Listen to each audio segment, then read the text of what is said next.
Retomando o vídeo, quero agora relembrar a forma de trabalhar com texto. Então, se o texto for um texto em coluna, eu vou pegar a caixa de texto, né? Mudei aqui a ferramenta. Eu vou clicar, segurar e vou arrastar. Então, eu já peguei um texto na internet, vou dar um Ctrl V aqui dentro, ou você digitou, né? Esse é um texto que está dentro de uma caixa de texto. Qual que é a diferença?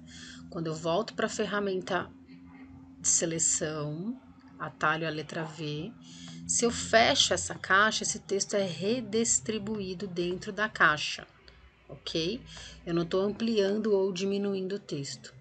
Então, dentro da ferramenta, dentro das possibilidades para você trabalhar com o texto, aqui é o botão caractere, aqui na parte superior. Eu consigo alterar o tamanho ao tipo da fonte na primeira caixa.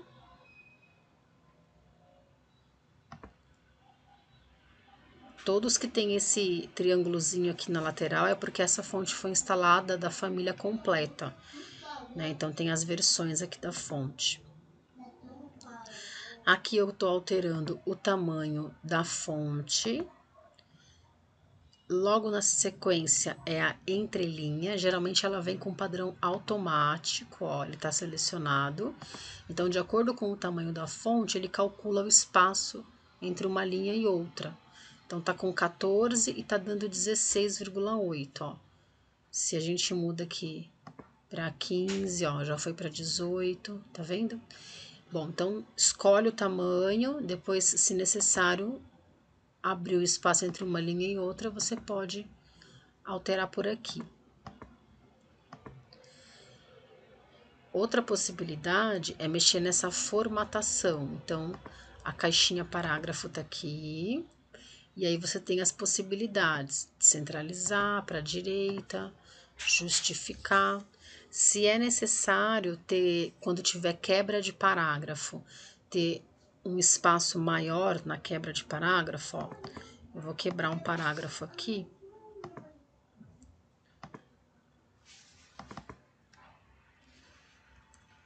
Por que que ele tá com esse aqui? Eu quebrei um parágrafo aqui. Aí eu venho na caixinha de parágrafo de novo. Aqui embaixo, ó, espaço antes e espaço depois.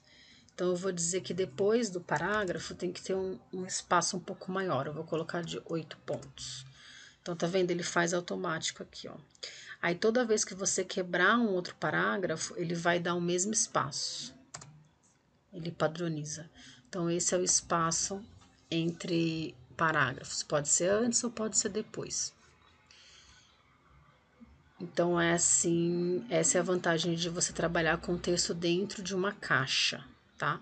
Outra possibilidade que a gente chama do texto artístico é o texto quando você clica na ferramenta de texto, letra T, e não abre uma caixa. Você dá um único clique e aí começa o seu texto.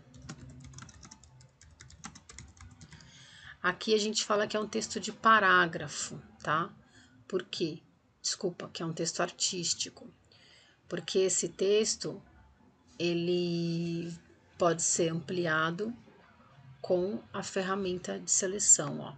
Vou clicar na caixa, seguro o Shift para não distorcer, tá vendo? Então, conforme você amplia ou diminui, você tá mexendo no tamanho do texto. Cuidado para não distorcer, né? Pegar aqui nas pontas e distorcer o texto. Outra coisa que eu quero relembrar com vocês é o uso das imagens. Então, arquivo, inserir.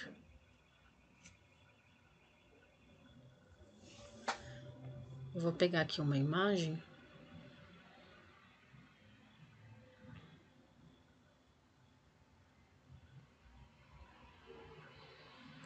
Então, arquivo, inserir, vai onde você salvou a imagem.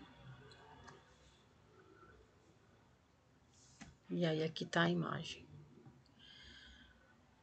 Uma das coisas que a gente comentou é de usar máscaras para não Aqui não tem a possibilidade de corte de imagem.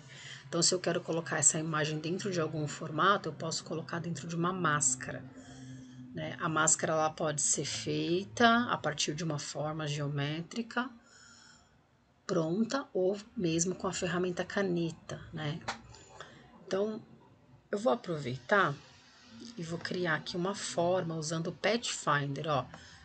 Construir uma forma, construir outra,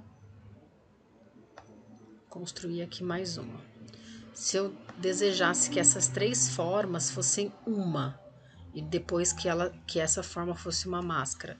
Então, com o Shift eu selecionei aqui as 3, menu janela, foi uma das coisas que a gente viu aí na semana passada, o Pathfinder, tá aqui a janelinha dele.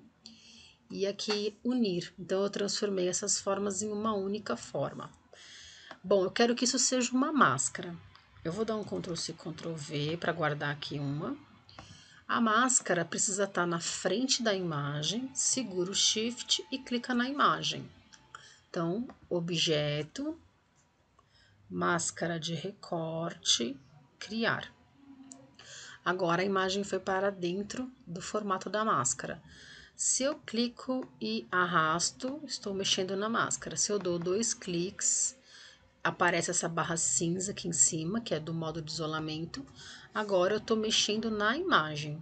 Então, eu posso reposicionar, posso aumentar um pouquinho, e aí eu estou mexendo na imagem. Dei 2 cliques fora, agora eu vou mexer na máscara. Por que eu deixei esse daqui? Porque caso você queira fazer um contorno, alguma coisa, ou uma sombra de fundo, aqui na máscara eu não consigo mais fazer. Porque a máscara incorporou a imagem, ela só tem essa função, ela perde preenchimento, perde contorno. Então, com essa aqui que eu guardei, eu posso, se é para fazer uma cor de fundo, né? Vamos abrir a janela camadas, a gente já relembra também aqui, ó, a janela camadas. Basicamente, eu controlo a sobreposição dos elementos, né, ó. Então, aqui é a camada dessa máscara. Clico, seguro, passo aqui para baixo, ó. Foi para agora, para trás da camada da máscara. Então, se de repente eu quero só fazer aqui, ó, um contorno, se eu quero colocar uma sombra, a gente também viu isso acho que na última aula. Então, estando aqui selecionado, né, o objeto, não daria para fazer isso na máscara. Janela, desculpa, efeitos, estilizar. Aí você pode testar brilho externo, brilho interno, né, difusão. Então, eu peguei o brilho externo, ele demora um pouquinho. Vou dar o visualizar aqui. E aí você tem que controlar.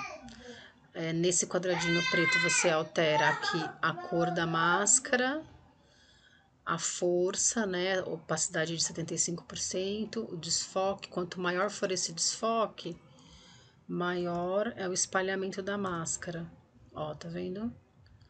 2 cliques aqui no quadradinho a gente altera essa cor e por aí vai. Então, uma possibilidade de trabalho, né? Então, agora eu tenho uma máscara por trás da mancha. Outra coisa que eu quero relembrar com vocês foi a janela de símbolos, né? Então, quem ainda não viu a última aula, a minha tá até aqui, continua até aqui aberta. Se ela não tiver aberta aqui, você vai no menu janela e procura por símbolos.